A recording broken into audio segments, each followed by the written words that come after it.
This work stands out in several aspects. I don't just say that as a fan of the work, because it's a wonder. It conquered its space in my list of top 10 best animes of the genre, and with the post-apocalypse theme. I definitely recommend it to all anime fans in general to watch the anime, as it offers a well-developed storyline, charismatic characters and several heartbreaking twists. So let's see now why Attack on Titan is a masterpiece.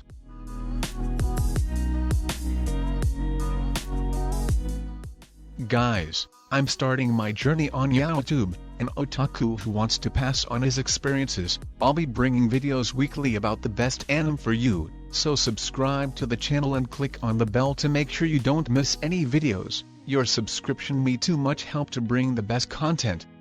Thanks. What is so attractive about the work? The most interesting thing presented about Attack on Titan is the amount of tragedy that goes on during the work. This goes on throughout the anime, exactly to show the human emotion that would be supposed to be tested in the situation. We see a variety as fear, depression, anger and revenge. The work also presents other types of important qualities, such as the values of human life and what it means to be a human, all at the same time, where everyone does not try to lose faith in each other.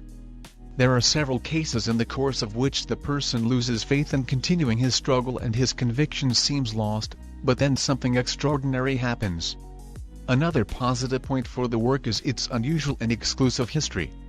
In 2013, it was a unique idea, however, for those who looked at the plot really did not expect anything more from this work. However, fortunately we were impressed.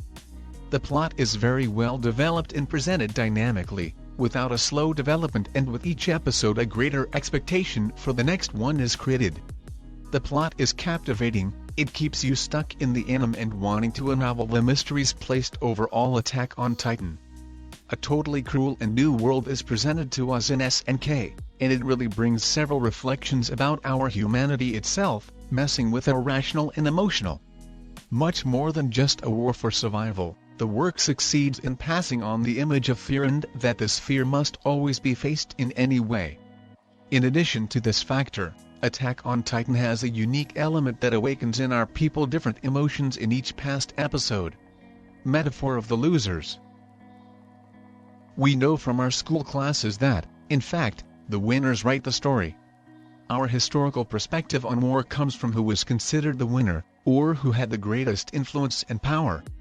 It is very simple to portray the triumphant side, forgetting the other side. Titans, in this light, can be seen as the enemy occupation, who are stronger and better equipped than human beings. They consume human lives for no good reason, not because of hunger need for resources, but because of apparently negligible destruction of a people hopelessly overcome. There are third parties, a multitude of policies and even different philosophies about war. This metaphor seems the most direct as the whole series is about the war between humans and Titans, so it is not a very big departure from the war between humans and monsters, and between two groups of human beings. Even in the story, they mention how foolish humans were struggling with each other, and they should have realized how precious life is. The human will. Willpower in this work is an extremely important topic, especially since many characters spend most of their time ignoring their survival instincts and attacking huge monsters whose only mentality is to eat them. This theory goes even further than that, especially when you look at the individual characters. Eren represents the will to kill Titans, because that is the reason he remains in the plot.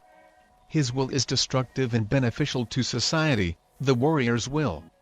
Mikasa, in killing Tit in the work, is less concerned with the act itself, but more protecting Eren, representing the will to protect. While you may think this is sexist because Mikasa is a woman, there are other women in SNK who do not show this same desire. Sasha shows the desire to eat, that is, hunger in the literal sense of the term, due to the lack of food in her region, and Hanji represents how to learn, or the will to understand, how she performs experiments on captured Titans. Duty and loyalty. The most obvious of theories is that anime is a thesis about duty and fidelity. These are the two major issues dealt with during the plot, especially once the children begin their training. Eren, in contrast to the beliefs of many of the other cadets, believes that the best in the fight should not go to the Royal Guard, but go out on the front lines and fight to protect the city. Eren believes that those who can fight have a duty to fight, instead of choosing the most privileged position. Jean disagrees, mainly because he doesn't want to die, but also because the king, as his leader, has to remain protected. Mikasa feels that his duty is to be with, and protect, Eren out of a feeling of love and debt. Ultimately, what does duty do, and what specifically is the duty of the capable when the end of humanity is on the line? This is a big question that comes up in the first few episodes, and it will resurface as he picks up with the manga. The plot. The story is one of the most captivating I have ever seen. 100 years before the anime began, humanity had been on the verge of extermination due to monstrous humanoid titans that devour humans. Now, with the fall of one of the three walls, the story has started again with the titans spreading the terror of their existence. 3 words describe this anime well: epic, dynamic and a masterpiece. The suspense was highly developed, but there is still room for improvement in the second season, which shows the potential of the plot.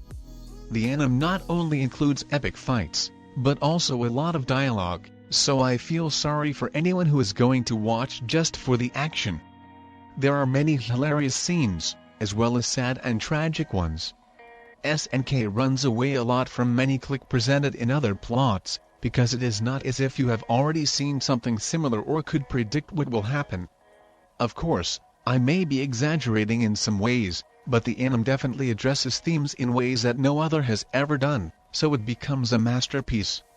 The aspect of being confined in an area, doing the same daily routine with each passing day, people looking to be free and an adventure.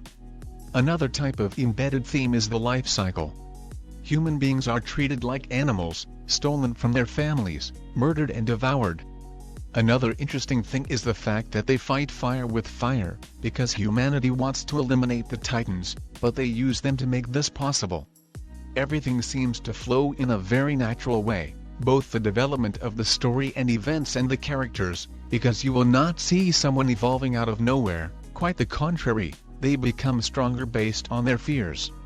Humanity has to deal with 2 main obstacles: the existence of mysterious beings who are irrational, in their extreme majority, and who feed on human flesh, in addition to the villains themselves who live inside the walls, which, even being in these conditions, they seek to take advantage of the suffering of others, something that is not surprising, as it is very normal in a society to have those who do not care about anything other than their ambitions, being corrupt and unjust. Thus, the work presents very realistic and, at the same time, fanciful the problems we face. The curious thing about Attack on Titan is the fact that humans want to kill the giants, and among these there are humans who want to eliminate those of their kind, which further encourages viewers and encourages them even more to watch, since they are attached to the desire to know the revelations about the mysteries, which is gradually revealed. The animation. The visual production is breathtaking. The scenery in this anime is absolutely stunning, and the animation for the characters and their situations is very good too. For me, this is digital animation at a high degree, but then again, as is the case with most animes, SNK has some flaws. For example, in one episode, the same frame is shown about 3 times. The characters may also have a case of distant guy, but this is quite common. Again, these flaws in the animation are very small and are only noticeable when you are watching the anime, however, they are unable to take your fun away. The work has a good amount of gore and will break your heart a few times. If you are a little weak for that, you may even be uncomfortable at certain times, but in my opinion it is not something very serious. The scenarios are well portrayed, as are all the elements in them with you. Something also pleasant is the movement during the fights and moments of action. For me it was very well worked. The characters.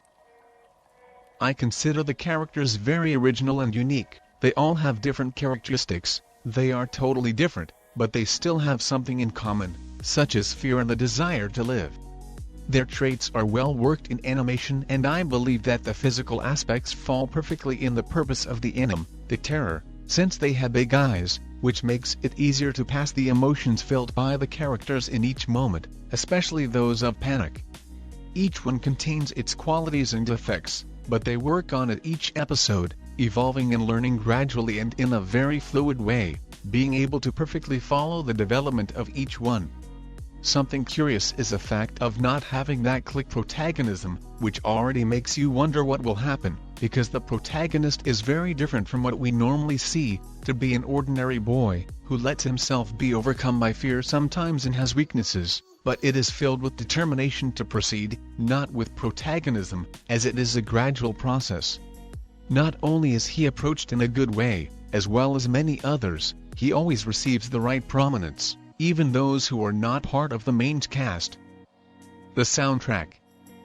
First of all, the background music in SNK was giving me excitement about that first encounter of Titan Colossal to attack the Maria Wall, which was a masterpiece. Including the other soundtracks during each episode, and the opening soundtrack is also chilling. Each of those soundtracks was perfectly suited for this anime. It was incredible and elegant. In this regard, the work pleased me very much, and they still convey the emotion that each moment, whether of action, tension, terror, among others. The eds and ops are great, composed by very lively songs, but, at the same time, they feel a sense of mysteries, mainly by the scenes contained in them.